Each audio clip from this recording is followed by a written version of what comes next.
वडगावपांची घटना तर दुर्दैवी होती. आता याच्यामध्ये आपण सीसीटीव्ही फुटेजच्या बाजूला कोण नसल्यामुळे आता त्याची अडचण आहे.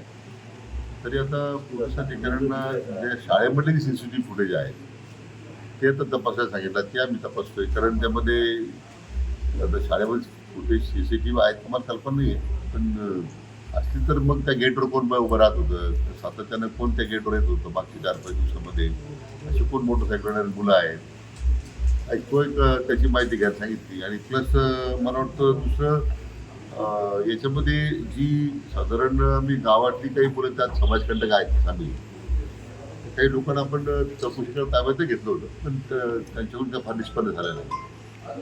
बाहेरचा कोणतरी व्यक्ती असला पाहिजे असं पोलिसांना संशय आहे. आता आम्ही सुद्धा सातत्यानं त्याचा पाठपुरावा करतोय की आपण आरोपी चालू मिळाला पाहिजे. जी विकृती समाजामध्ये पसरत चाललेली आहे याचं किती निश्चित करणं थोडा कमीच आहे. संगमनेरची सुद्धा घटना त्याच दृष्टीने आहे. पण मला वाटतं आता आम्ही सगळ्याच ठिकाणी सीसीटीव्ही बसवण्याचा आपण शहरामध्ये निर्णय केलेलाच आहे. परंतु ग्रामीण भागामध्ये अडचण आहे, तर ग्रामपंचायतींनी खरं त्यात पुढाकार घेतला पाहिजे.